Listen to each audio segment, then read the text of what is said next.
দেশজুড়ে আলোচিত ইনকালাব মঞ্চের মুখপাত্র শহীদ ওসমান হাদী হত্যাকাণ্ডের নতুন মোড়।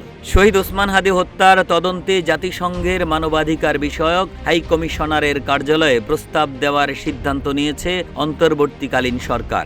যত দ্রুত সম্ভব এই প্রস্তাব পাঠানো হবে বলে জানিয়েছে সরকার। ৫ ফেব্রুয়ারি রাতে এক বার্তায় প্রধান উপদেষ্টার প্রেস সচিব শফিকুল আলম এই তথ্য নিশ্চিত করেন। তিনি বলেন, অন্তর্বর্তীকালীন সরকার এই হত্যাকাণ্ডের বিচার নিশ্চিত করতে ভবিষ্যৎ হোক নিরাপদ, বিনিয়োগ হোক বিশ্বস্ত, আর আমার পছন্দ সল্ট বে।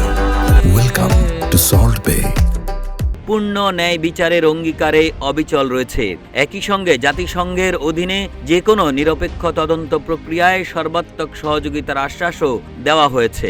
৫ ফেব্রুয়ারি দুপুরে শহীদ ওসমান হাদী হত্যার সুষ্ঠু বিচার ও জাতিসংঘের তত্ত্বাবধানে নিরপেক্ষ তদন্তের দাবিতে প্রধান উপদেষ্টার বাসভবন যমুনার সামনে অবস্থান কর্মসূচি পালন করেন ইনকালাব মঞ্চের নেতারা। এছাড়া এ সময় সঙ্গে ছিলেন নিহতের পরিবার। কর্মসূচিতে অংশ নেন ইনকালাব মঞ্চের সদস্য সচিব আব্দুল্লাহ আল জাবের, নিহতের স্ত্রী রাবেয়া ইসলাম শম্পা এবং ডাকসু নেত্রী ফাতিমা তাসনিম জুমা। তারা জানান, সুনির্দিষ্ট ঘোষণা না পাওয়া পর্যন্ত আন্দোলন চলবে।